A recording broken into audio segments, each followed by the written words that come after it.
হার্দিক পান্ডিয়া একটা নাম, সে 2021-এও উৎপাত করেছিল, 2024-এও মুম্বাই ইন্ডিয়ান্সে যাওয়ার আগে উৎপাত করেছিল, আর 2027-এর আগেও কিন্তু সেই হার্দিক পান্ডিয়াই উপরে উঠে আসে।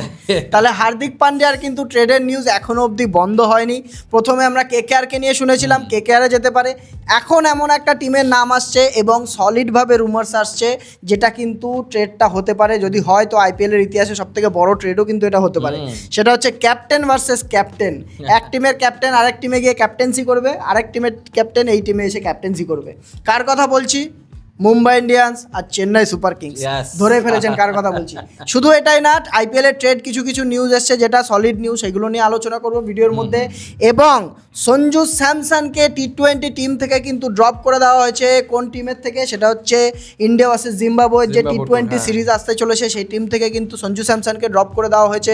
তিলক ভার্মাকে ফেরত নিয়ে আসা হয়েছে। আবার এমন কিছু প্লেয়ার আছে যারা কিন্তু জানি না ডিজার্ভিং কি না, সেগুলো নিয়ে আমরা আলোচনা করব। স্কোয়াডটা কেমন হয়েছে না হয়েছে, কাকে নেওয়া উচিত ছিল কিনা, সিলেকশন নিয়ে মোদ্দা কথা আলোচনা করব। এবং ওডিআই টিম থেকেও সামনে ইংল্যান্ড সিরিজে ওডিআই টিম থেকেও একটা আপডেট আছে, তো সেই সব দেখে যাবেন ভিডিওটা। আমরা এটা নিয়ে আজকে আলোচনা করতে চলেছি। তো আপনারা দেখছেন ফেল্ড ক্রিকেটার্স চ্যানেল, আমি সুদীপ্ত, আমি শান্তনু। আপনারা কিন্তু শেষ অবধি দেখেই যাবেন ভিডিওটা, অলরেডি একবার বলে দিচ্ছি। তো যাই হোক, আইপিএল এর ট্রেডে আসি সবার প্রথমে। সবথেকে প্রথমে তো ব্লকবাস্টার ডিলটার কথাই বলতে চলেছি। প্রথম তো 90 মিনিটের একটা মিটিং হয়েছে, শোনা গেছে যে চেন্নাই সুপার কিংস আর মুম্বাই ইন্ডিয়ান্সের ম্যানেজমেন্টের মধ্যে। এখান থেকে কিন্তু ওরা দুজনের মধ্যে ডিল হয়েছে হার্দিক পান্ডিয়া আর ঋতুরাজ গায়কোয়াড়কে নিয়ে। হ্যাঁ, আপনারা ঠিকই শুনেছেন। হার্দিক পান্ডিয়া তো অলরেডি ভাসছে, মনে কর যে ট্রেডের মধ্যে ভাসছে আইপিএলে 2027-এর আগে। আর ঋতুরাজ গায়কোয়াড়কে কিন্তু টেনে নিয়ে আসা হয়েছে এর মধ্যে। যেটা শোনা গেছে যে মুম্বাই ইন্ডিয়ান্স কিন্তু একরকম চেয়েছে, চেন্নাই সুপার কিংস কিন্তু ঋতুরাজ গায়কোয়াড়ের থেকে পাতা ঝাড়ার চেষ্টা করছে। কারণ হচ্ছে ওদের কাছে অলরেডি সঞ্জু স্যামসন রূপে একটা ফিউচার ক্যাপ্টেন রয়েছে অলরেডি। কিন্তু মজাটা হবে ওখানেই, হার্দিক পান্ডিয়া আসলে কি ক্যাপ্টেন্সি পাবে নাকি পাবে না? কেন হার্দিক পান্ডিয়া কিন্তু ওই গিয়েতেই রয়েছে, হ্যাঁ, যে টিমে যাবে। এর জন্যই কলকাতার ট্রেডটা এত বেশি সুইটেবল মনে হচ্ছিল, এবং কলকাতা সব থেকে বেশি দরকারও হার্দিক পান্ডিয়ার মতো প্লেয়ারই দরকার একজন। ঠিক আছে, প্রথমে সূর্য কুমারের নাম শোনা যাচ্ছিল, কিন্তু এখান থেকে হবে না, হার্দিক পান্ডিয়াকে নেই যা শোনা যাচ্ছে। তো এখানে মুম্বাই কিন্তু ঋতুরাজ গায়কোয়াড়ের রূপে একজন ওপেনার চাইছে, যে হচ্ছে আপার অর্ডারে খেলে সুন্দরভাবে ম্যাচটা। 3 নম্বরের জন্য কিন্তু প্লেয়ার এই বছর আমরা অভাবে দেখেছিলাম কিন্তু ইয়ের জন্য মুম্বাই ইন্ডিয়ান্স, কারণ রায়ান নিকেলটন আর হচ্ছে রোহিত শর্মা করছিল। 3 নম্বরে কিন্তু আমরা নমন ধীরকেও খেলতে দেখেছি। ঠিক আছে, তো এই জায়গাটার জন্য যদি ঋতুরাজ গায়কোয়াড়ের মতো প্লেয়ারকে পায়, তাহলে তো একদম মুম্বাইয়া বয়, একদম মুম্বাইতে খেলবে। আর এদিকে হার্দিক পান্ডিয়া যদি এই তোর চেন্নাই সুপার কিংসের তো সব থেকে বেশি দরকার একজন ফিনিশারের। ওদের যেটা দরকার, কলকাতার যেমন দরকার, চেন্নাইয়েরও কিন্তু সেরকম দরকার। কিন্তু এই বছর অতটাও ঠিক আছে, ডিসেন্ট পারফরম্যান্স ছিল, কিন্তু আমার মনে হয় শিবম দুবেকে নিয়ে আমার মনে হয় না কোনো ডাউট আছে। বলছি যদি হার্দিক পান্ডিয়া ওখানে চলে আসে না, অলরাউন্ডার, সবথেকে বড় কথা হচ্ছে অলরাউন্ডার। হ্যাঁ, তো এখানে চেন্নাই তো দরকারি দুটো 14 কোটি টাকা দিয়ে ফাউ বেকার প্লেয়ার নিয়ে রেখেছে। ঠিক আছে, এখন অবধি ওরা নিজেরা প্রমাণ করতে পারেনি নিজেকে, তো এখান থেকে হয়তো ছেড়ে দিয়ে হার্দিক পান্ডিয়াকে ট্রেডে এটা কিন্তু একটা দারুণ কথা বলে। চেন্নাই কিন্তু প্রশান্ত বীর আর হচ্ছে তোর কার্তিক শর্মা, 28 কোটির একটা ব্যাংক আছে, এটা মানে যখন তখন ওদেরকে তাড়িয়ে দিতে পারে। এর জন্যই এত সাহস করতে পারছে চেন্নাই। ঠিক আছে, তারপরে আরেকটা জিনিসও শোনা গেছে, মুম্বাইয়ের কিন্তু আরেকটা ডিমান্ড রয়েছে, সেটা হচ্ছে ঋতুরাজ গায়কোয়াড়ের জায়গায় যদি ওরা শিবম দুবে আর হচ্ছে খালিল আহমেদ এই দুটো প্লেয়ার যদি দেয়, তাহলেও কিন্তু ওরা এই ট্রেডে রাজি আছে, যা শোনা গেছে এখন অবধি। এবং আরেকটা প্লেয়ারও আছে তার মধ্যে, সেটা হচ্ছে আয়ুষ মাত্রে। এই 3টে প্লেয়ারের মধ্যে কিন্তু, বা যদি ঋতুরাজ গায়কোয়াড়কে ধরি, তাহলে কিন্তু 4টে প্লেয়ারের মধ্যে কিন্তু এখানে একটা ট্রেড আমরা দেখতে পারি ভবিষ্যতে এসে। জানি না কি হবে। কলকাতারটাও যেমন একদম টপে উঠে রয়েছে, চেন্নাইয়েরটাও কিন্তু টপে উঠেই রয়েছে কিন্তু এখন। হার্দিক পান্ডিয়া হ্যাঁ, ওদিকে হার্দিক পান্ডিয়া আসলে ওদের মিডল অর্ডারের প্রবলেম সলভ হয়ে যাবে, এদিকে ঋতুরাজ গায়কোয়াড়ে আসলে ওদের আপার অর্ডারের টপ 3 প্রবলেম সলভ হবে অবশ্যই। রোহিত শর্মা কতদিন থাকবে না থাকবে, একজন ফিউচার ক্যাপ্টেনও পাবে। মুম্বাই সব থেকে বড় কথা কি, ক্যাপ্টেন নেই তো না, হার্দিক পান্ডিয়াকে ছাড়বে এইটুকু তো বোঝা যাচ্ছে। ঠিক আছে, কিন্তু তারপরে ক্যাপ্টেন্সি কে করবে? তিলক বর্মা, ইনএক্সপিরিয়েন্স ক্যাপ্টেন। তিলক বর্মা আমার মনে হয় ওই বছরের জন্য, আমার মনে হচ্ছে তিলক বর্মা তো ইন্ডিয়ান টিমের হয়ে ভাইস ক্যাপ্টেন্সি পেয়েছে, ইন্ডিয়ান টিমের হয়ে নিজেকে প্রমাণ করতে পারছে না তো। তাহলে এখানে একটা টিমের এরকম একদম 5 বার জেতা ট্রফি জেতা ফ্র্যাঞ্চাইজি থেকে সহজে ক্যাপ্টেন্সি দিয়ে দেবে? 5 বার জেতা, কিন্তু লাস্ট 5 বছরে কি পারফরম্যান্স গেছে, তাহলে এইখানে এই জন্য হার্দিক পান্ডিয়া এত ছাড়ার জন্য হয়ে রয়েছে না। তো হার্দিক পান্ডিয়া নিজেও হয়তো চাইবে যে আমি এরকম একটা টক্সিক এনভায়রনমেন্টে থাকতে চাই না, এই জন্যই বেরোতে চাইছে। কলকাতারটা হোক বা মুম্বাইটা হোক, আমরা আপনাদের আপডেট দিয়ে দেবো এরপরে, ঠিক আছে? অবশ্যই আমাদের চ্যানেলে সব কিছু পেয়ে যাবেন আপনারা।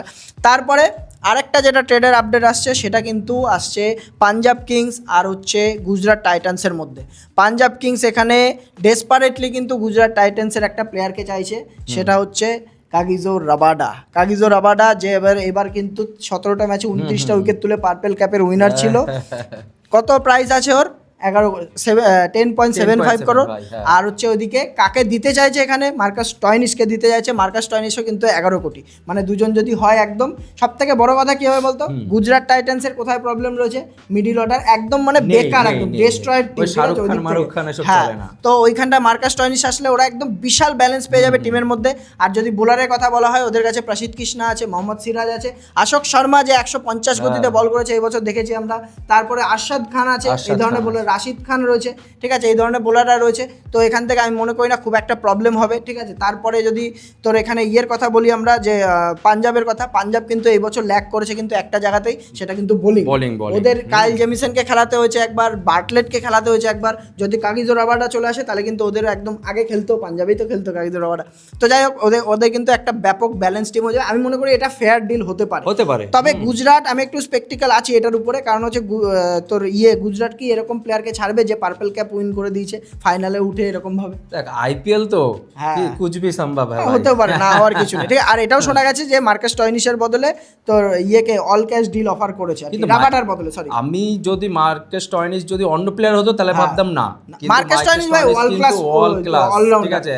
ও বোলিং, ব্যাটিং, তারপরে ব্যাটিং এ তো এই বছর 20 বলে 50 মেরেছে একখানা। ভাই টি20 ভাই সারা বিশ্বে ভাই খেলে, ঠিক আছে? মার্কাস স্টয়নিসকে নিয়ে কোনো ডাউট নেই। তো আর আরো অনেক নিউজ আসছে, ঠিক আছে? ফুচকাজ আমরা এর মধ্যে কভার করছি না, মেন যেগুলো ঘোরাফিরে একদম করছে তার একটা ভালো একটা, সেগুলো ধরে। তো এখানে এই ভিডিওর মেন টপিকই যেটা আমরা নিয়ে আলোচনা করব, একটু লেট হয়ে গেছি জানি আমরা, ইন্ডিয়া জিম্বাবুয়ের যে স্কোয়াড দিয়েছে সেটা নিয়ে আলোচনা করব আমরা। হ্যাঁ, এবার এটাতে 29 জুলাই থেকে, হ্যাঁ এটাতেই আসি আমরা। স্কোয়াড যদি দেখি আমরা এই বছর বলছি জিম্বাবুয়ের এগেইনস্টে যে স্কোয়াডটা দিয়েছে, এটা কিন্তু একটু শকিংই ছিল। সব থেকে শকিং ব্যাপার যেটা ছিল সেটা হচ্ছে সঞ্জু স্যামসন স্কোয়াডে নেই। এটা কিন্তু একটা বড় ব্যাপার। সঞ্জু স্যামসনকে তাহলে কি ইন্ডিয়ান টিম আদৌ কি কোনো কমিউনিকেশন হয়েছে ওর সঙ্গে? অজিত আগারকারের কিন্তু একটা জিনিস শোনা গেছে, ও বলেছে যে সঞ্জু স্যামসনের ওই 3টে ইনিংস যদি বাদ দিই আমরা, ঠিক আছে, প্রত্যেকবার আইপিএলও আমরা দেখেছি যে আইপিএলও এরকম কনসিস্টেন্সি থাকে না, 3-4টে খেলে যায়, যেটা হচ্ছে দেখার মতো হয়। আর এরকমই ইন্ডিয়ান টিমের সঙ্গে এটা হয়েছে। কিন্তু 3টে ওয়ার্ল্ড কাপের এরকম 3টে ইনিংসের পরে, তারপরে তো খেললো 3টে ম্যাচই, 3টে ম্যাচ খেলার পরে কি মাত্র ফ্লপ হওয়ার পরে কি টিম থেকে, স্কোয়াড থেকে বাদ দিয়ে দেওয়ার মতো এটা কি উচিত? A short selection, I think. That's been his biggest problem through his career. I mean, we've been talking IPL, every IPL the same thing. There are always 3 or 4, magical innings in there, but nothing around it. হ্যাঁ, এটাও কিন্তু আমরা লাস্টে যে ম্যাচটা হয়েছে তোর ইংল্যান্ডের সাথে, সেখানে কিন্তু তো সূর্যবংশী, বৈভব সূর্যবংশীকে আগাতে চেয়েছে। আমি বুঝতে পারছি সব কেন বলছি, কেন এর আগে আমরা ভিডিওতে বলেছিলাম যে সঞ্জু স্যামসন কিন্তু ভাই এবছর, মানে এই বছর না, মানে যখন থেকে বিশ্বকাপ থেকে শুরু করেছে, নিজের মধ্যে কিন্তু কোথায় না কনফিডেন্স হারিয়ে ফেলেছে ব্যাটিং এ, বিশেষ করে ব্যাটিং এ। উইকেট কিপার ঠিক আছে, উইকেট কিপার স্কোয়াডের উপরে আসছে। তার আগে সঞ্জু স্যামসনকে নিয়ে কিছু বলা আছে, যে সঞ্জু স্যামসন যেমন এই যে এখান থেকে যে সরিয়ে দিল, তাহলে ফিউচার কি হতে চলেছে এখন সঞ্জু স্যামসন? সূর্য কুমারের মতো কি ওরও কি এরকম গেল? মনে হয় সেটাই হতে চলেছে। আমার কি মনে হয় বলতো, আমার মনে হয় না এটা হবে। জিম্বাবুয়ে সিরিজ বলে এখানে কিন্তু এরকম করেছে। জিম্বাবুয়ের জায়গায় যদি অন্য কোনো মেন টিম থাকতো তাহলে কিন্তু এখানে সঞ্জু স্যামসনকে বাদ দিত না এইভাবে। আমি মনে করি যে এখান থেকে সঞ্জু স্যামসনের জায়গায় যদি কাউকে বাদ দেওয়ারই ছিল, মানে রেস্ট দেওয়ার ছিল মোদ্দা কথা আর কি। তবে রেস্ট দিয়েছে বলে সঞ্জু স্যামসনকে এমন কিন্তু কোনো নিউজ আসেনি, ঠিক আছে? এখানে ড্রপই করা হয়েছে। আর ওদিকে যদি রেস্ট দেওয়ারই ছিল, আমি মনে করি সঞ্জু স্যামসনকে আরও কিছু চান্স দেওয়া, আরও কিছু দিক। ম্যাচ উইনার প্লেয়ার ভাই, ঠিক আছে, ম্যাচ উইনার প্লেয়ার। তো এখানে অভিষেক শর্মাকে চান্স দিতে পারতো, অভিষেক শর্মাকে বসাতো যে তুই রেস্ট কর, 2-3টে ম্যাচ রেস্ট কর, পরে ওখানে তো আর কোনো প্রশ্ন নেই, যে কোনো ম্যাচে, যে কোনো বড় ম্যাচের মধ্যে ও চলে আসবে, ঠিক আছে? তো এখানে আমি মনে করি অভিষেক শর্মাকে রেস্ট দিয়ে কিন্তু বৈভব সূর্যবংশীর সঙ্গে সঞ্জু স্যামসনকে ওপেনিং করাতে পারতো ইন্ডিয়ান। সেটাই না, দেখ এত প্রশ্ন আসতো না হলে। রিসেন্ট আমরা আয়ারল্যান্ড সিরিজ হেরেছি মানে কি হোয়াইট ওয়াশ, ঠিক আছে? তার থেকে কিন্তু অনেক ভালো প্লেয়ার, মানে তো টিম হচ্ছে জিম্বাবুয়ে। হ্যাঁ অবশ্যই, আয়ারল্যান্ডে হ্যাঁ বাংলাদেশকে হারিয়ে দিয়েছে। এখনকার এর জন্য আমার কেন মনে হয় না যে হয়তো একটা মানে রিক্স, মানে একটা কি বলতো, একটা তোর জুয়া খেলছে আর কি টিম ইন্ডিয়া।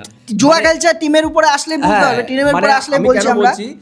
কেননা দেখ সঞ্জু স্যামসং কে নিয়ে যখন প্রশ্নই উঠছে, এত বারবার যখন প্রশ্নই উঠছে, আমার মনে হয় না, যেরকম তোর কথাও ঠিক যে রেস্টের কথা কিন্তু এখানে আসেনি যেহেতু, ঠিক আছে, আমার মনে হয় যে সঞ্জু স্যামসংকে একটা মানে বড় বার্তা দিয়ে দিয়েছে ভাই, যে তুমি নয় আবার একটা আইপিএল খেলো বড় সিজন, তারপরে আবার ফেরত, বয়স হয়নি, এখনো চান্স আছে। তবে আমার একটা কোশ্চেন আছে, আমি একটা স্ট্যাটস বলে নিই তার আগে, ঠিক আছে? কোশ্চেনটা এটার সঙ্গে রিলেটেড।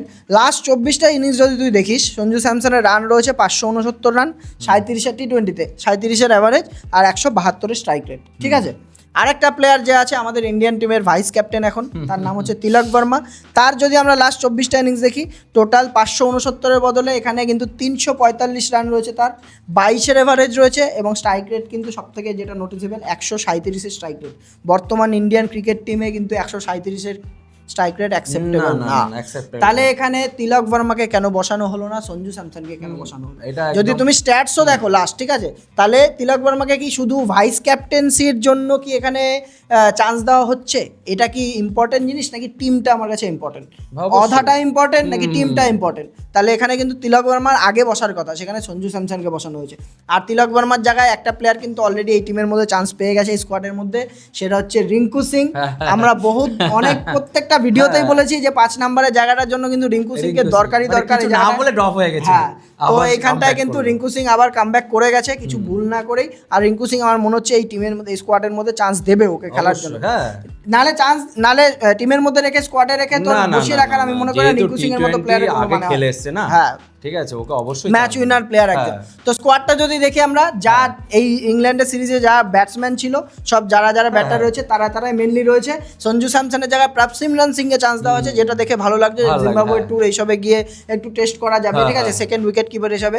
তারপরে হচ্ছে যদি বলা হয় আর বোলিং পুরো একদম কম্প্যাক্ট বোলিং প্যাক কিন্তু পুরোপুরি নতুন নিয়েছে। অশোক শর্মা হোক, মায়াঙ্ক যাদবের আবার বাপসি হয়ে গেছে টিমের মধ্যে।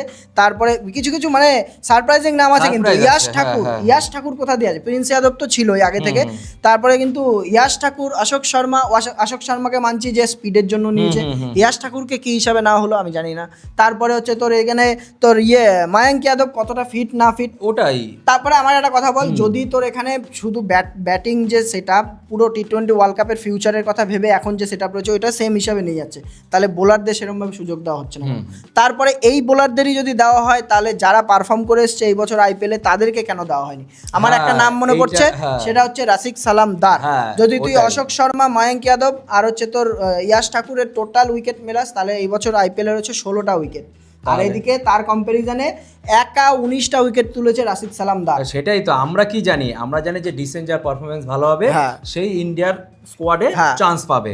আমি আরেকটা স্ট্যাট বলছি, তোর মায়াঙ্ক যাদব 4টে ম্যাচ খেলেছে এবছর, 100 রান দিয়েছে, 12-র উপরে ইকোনমি ছিল, 12-র উপরে ইকোনমি। তাহলে সেখানে ছেড়ে রাশিদ সালান্দার যদি টিমে আমার যদি পারফরমেন্স হিসেবে বিচার করতে হয়, তারপর আবার কি ব্যাটিং এবিলিটি আছে ওর মধ্যে। আমি ভুবনেশ্বর কুমারকে বাদই দিলাম, ওরা চান্স পাবে না, ঠিক আছে। আমি তোকে বলেছিলাম কি না, এটা ভুবনেশ্বর কুমারকে এতভাবে এটা নাইনসাবি হলো, ঠিক আছে। তারপরে রাজাত পাতিদারও তো পাচ্ছি না, এখানে তো পাওয়া উচিত ছিল। এটা তো আমরা বাদ দিলাম, আমরা মুখ ব্যথা হয়ে গেছে। যদি নতুন বোলারদেরই চান্স দেওয়া হয়, তাহলে নতুন ব্যাটসম্যানদের না কেন? সেটাই তো। রাজাত পাতিদার কোথায়, কুনাল পান্ডিয়া কোথায়? এই বছরে যারা খেলে এসেছে ভালো করে, যদি পারফরমেন্সের উপরে বিচার করে টিম সিলেকশন হয়, অশোক শর্মা নালে কি করে কি দেখতে পাচ্ছেন? সত্যি কথা, এটা তুই একবার ভাই আরসিবি থেকে কোনো সিলেকশন এদিকে তুই দেখ পাঞ্জাব এখন ইন্ডিয়ান টিম হচ্ছে দ্বিতীয় পাঞ্জাব কিংস হয়ে গেছে। শ্রেয়াস আয়ার ক্যাপ্টেন, কে আছে যারা পাঞ্জাবে খেলে না তারা পাঞ্জাবি, বাদবাকিরা কিন্তু পাঞ্জাবি আছে।